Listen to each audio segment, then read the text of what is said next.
100% on the publisher side too. So basically, he's kind of breaking down some of how the royalties work. He said Diddy was investigated a week before his arrest over "We'll Always Love Big Papa." By who? I believe Gangu Roach did it. I think he's the forensic auditor. People go to him. What do you mean?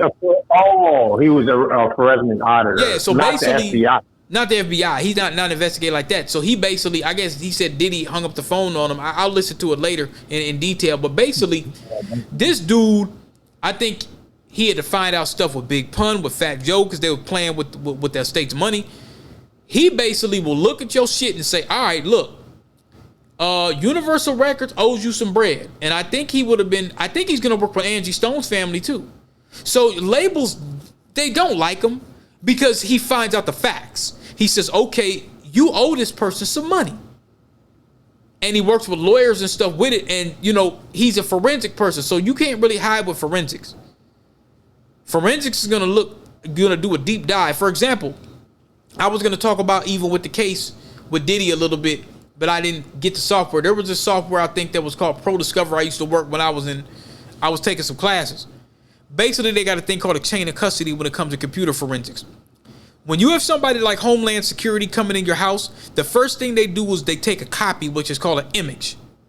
Now, what they do with that is they take a copy. Now, there's certain ways that they could do it. They could take what they call a live copy. So let's say your laptop or your computer is already on, and they have this software, which is usually based off of what they call Linux, because otherwise Windows software itself makes modifications. Now, what is modifications, DP?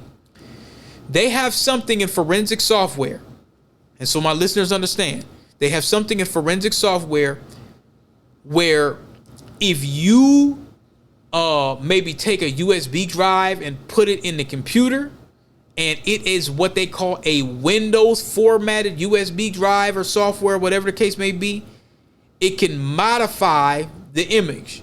Now, I don't mean like you took some of the pictures off and deleted it. That's not what I mean.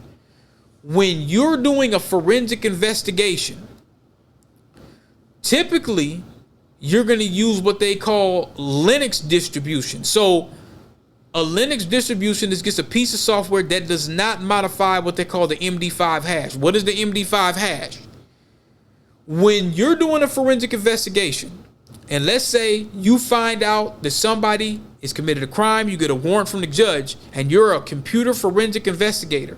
Let's say I walk in the room, the feds break down the door, somebody's getting ready, somebody's by the computer trying to delete evidence, doing whatever they do. Hey, they pulled a weapon on them. Put your hands up or I'm gonna blow you away. You told me how the feds act like when they're getting ready to investigate you. If you make any sudden moves, they're gonna finish you. So put your hands up, walk back. Okay, they cuff him. Hey, that computer right there, copy an image. Forensic investigator comes in. Computer forensic investigator.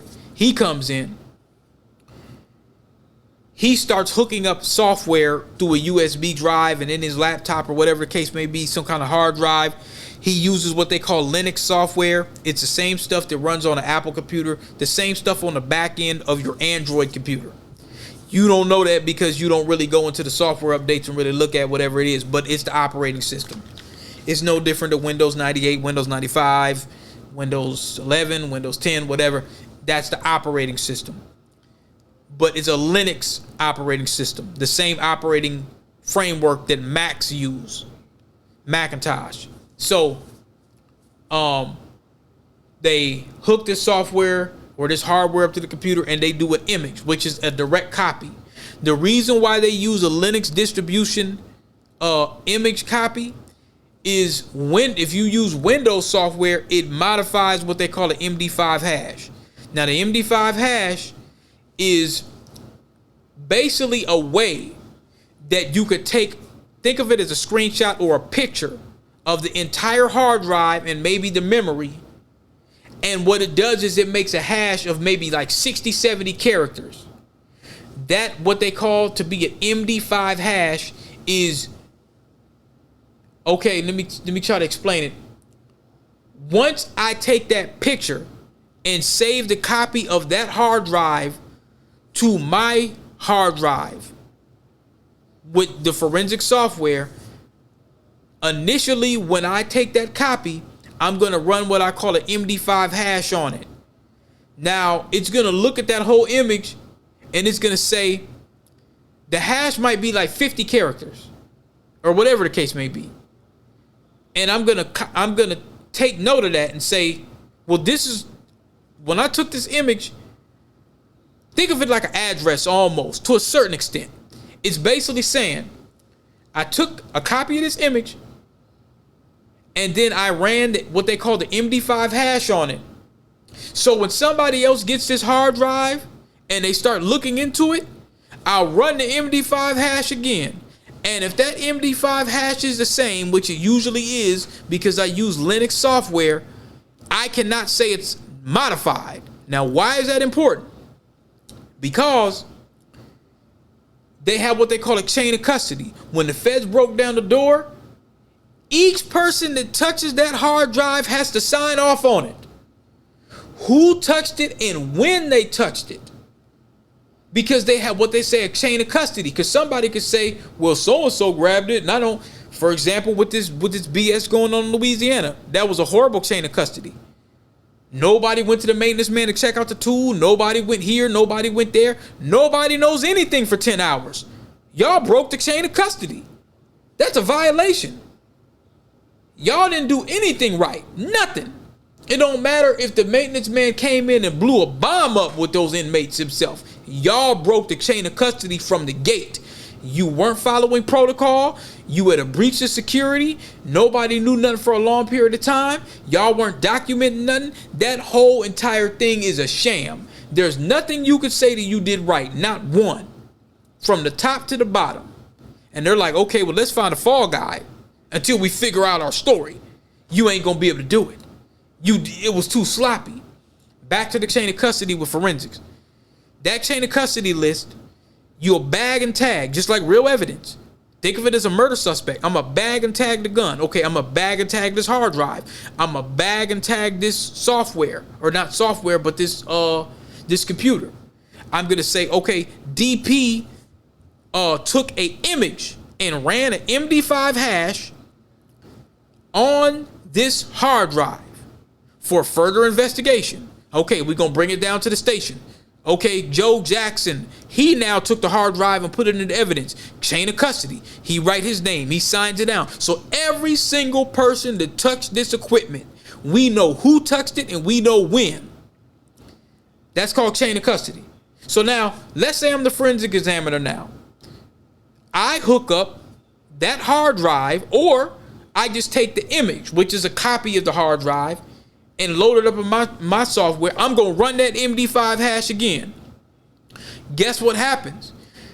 If the MD5 hash is the same hash, which is, let's just say it's 123. It said, okay, nothing's been changed in this image.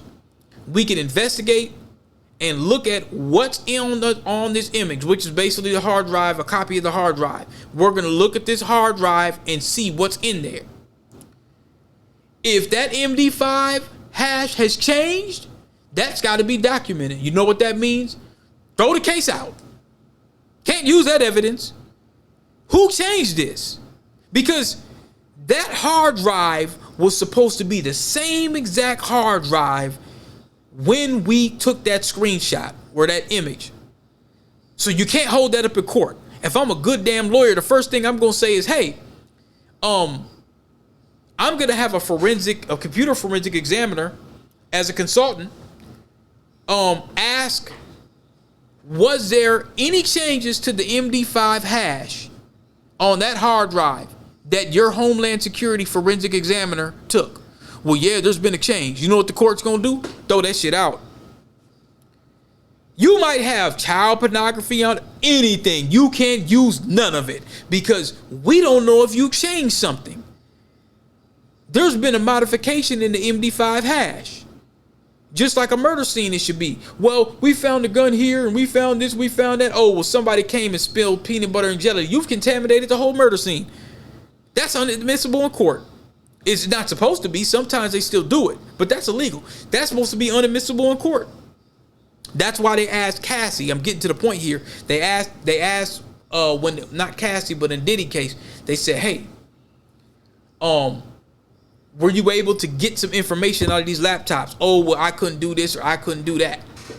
They got what they could. One of the laptops didn't boot up. Another laptop, something didn't work, or I don't know what it was, but they couldn't use it, bro. So that was a good thing for Diddy, because it could have been something on them laptops that they just couldn't get. And legally, he doesn't have to give the passwords of those two. That's why I said with a forensic examiner, what they do is they take an image of the hard drive and they try to see if they can find something on it. They have a warrant to look for stuff. But there's a lot of gray area when it comes to forensic examination, because you got to look at due process, and you got to look at this thing called, I forgot what it's called, but you probably heard about it. Basically, it's a warrant, and we can say, yeah, you can look here, here, and here within this warrant. Then there's something where it says, well, we happen to just walk past a table, and it's a big-ass AR-15 and a bag of crack. That might not have been specified in the warrant, but it's plain view.